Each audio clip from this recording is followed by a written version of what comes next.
It's so nice to be here, you guys. I'm usually hosting, so it's so lovely to see a few of your faces. Can you hear me okay? Yes. All right, this is my favorite story, so I'm so excited to share it with you.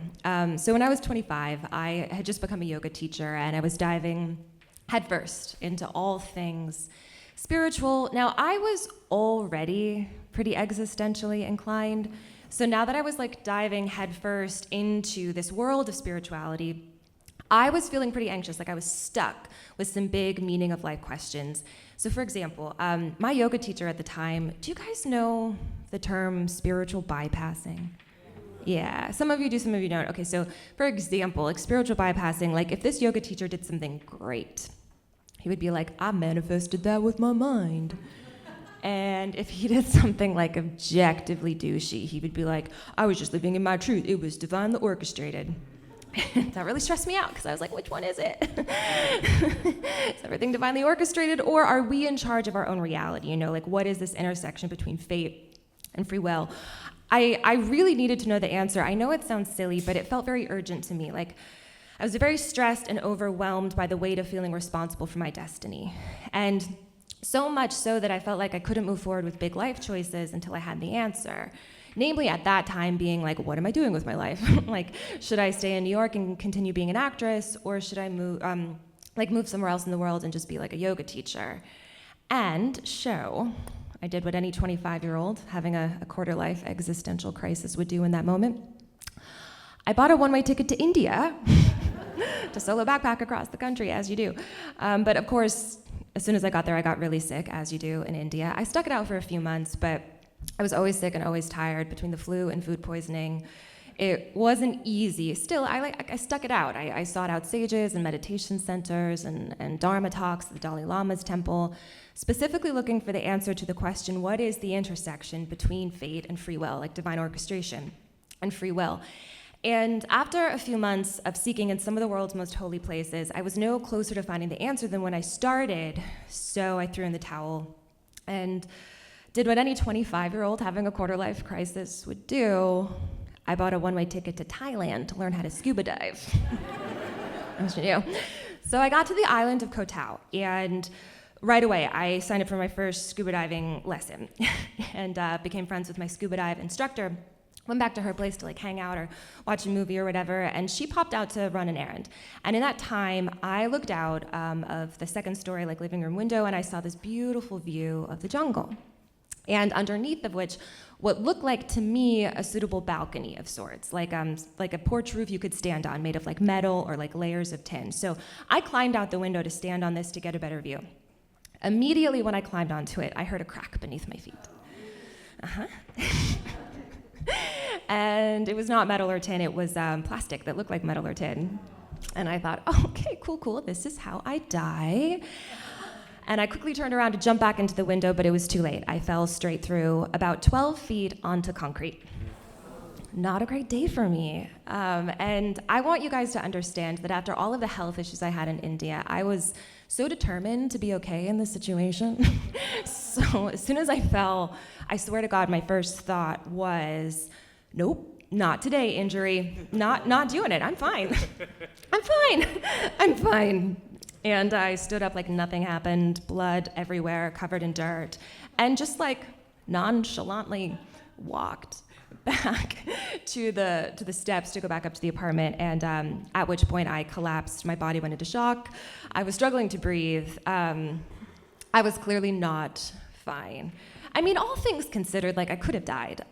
What ended up happening was I broke some ribs. I tore my shoulder. Obviously got the wind knocked out of me. It was just very swollen, very not fine. My hair even started falling out from the trauma. It took days to walk again, and it took like weeks for me to lift my arm. Again, grateful to be alive. But after a few weeks, I was well enough to like wander around. So I walked down to this juice bar in the middle of the island and ordered a coconut, and was there just like sitting, feeling sorry for myself, trying to change my flight, until I could actually physically put on a backpack and go home. And I thought, woe is me, right? Like, I'm here on the spiritual quest, and of all the places To fall through a roof and get stuck, I had to do it in the least spiritual place in Southeast Asia. Like, I was in the broiest part of Thailand. Nothing spiritual was happening there. It was just a lot of bars and ping pong and scuba diving. And I was like, no, I'm never going to find the answer to my question. Then I felt like a failure, truly. Like, maybe some people in life are just meant to figure it out, and I just wasn't one of them. And then, lo and behold, out of nowhere comes this man, and he sits down next to me. And this man reminds me of the comic book store guy from The Simpsons. You guys remember him? If you don't, here's a refresher. He had like a goatee, balding, ponytail, big belly, Hawaiian shirt. This guy had like a lisp. He was talked with a lisp, and he was like annoyingly jolly. And he sits down next to me, and he says to the woman behind the counter, who was juice tending for us, he ordered his wheatgrass shot, and she couldn't have been more than 20 years old, chewing her gum like on her phone. And he says, "Hey, Stephanie, what do you want to talk about today?" And she's like, "I don't care." She was British. That was my British accent. And he is unfazed by her apathy. And so he says to her, "How about the illusion of time?" I was like, sorry to interrupt you guys. Hi, I'm Eli. I would love to talk about the illusion of time with you. And we get to talking, and you guys, he's a quantum physicist.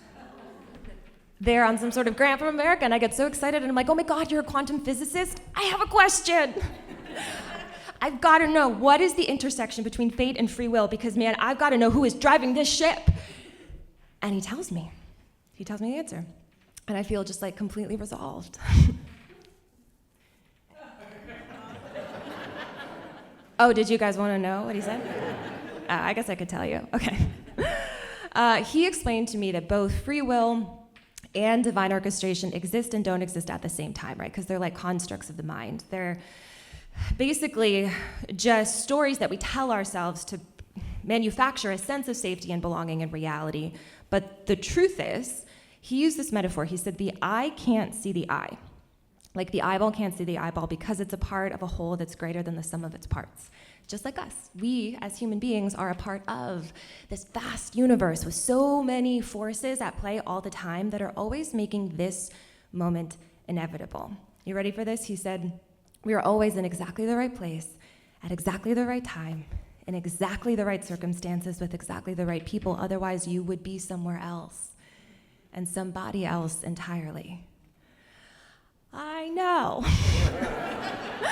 And I was like, oh my God, the profound relief I felt, just like all of this existential dread just lifted off my shoulders. And I started crying right there in the juice bar. And I said, oh my God, thank you so much. I understand now. You know, it's all pretend, right? So this idea that we have control is an illusion, but we need to pretend we have control to live a life, right? And so that's kind of fun. Like, I can play pretend. But then I sort of snapped back into reality, whatever that means. And I said, but wait, sir, I still have to figure out what I'm doing with my life. Like, I have to fly back to New York City, and I have to make a choice. How does one make a choice? Like, who is the one doing the choosing? And without skipping a beat, he just said, all you have to do is set your sails in a sea of grace. Or more like, just set your sails in a sea of grace. And I did what any 25-year-old having a quarter-life existential crisis would do in that moment. I got that phrase tattooed on my back. As you do. I flew back to New York a few weeks later, not because I'd figured out my destiny, but because I learned something better. How to dance with uncertainty.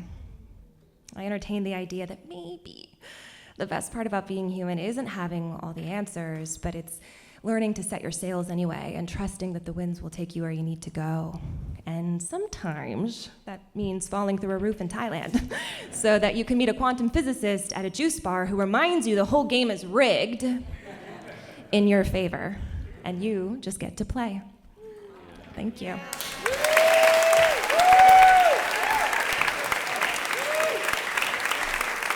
Eli Walker, everyone.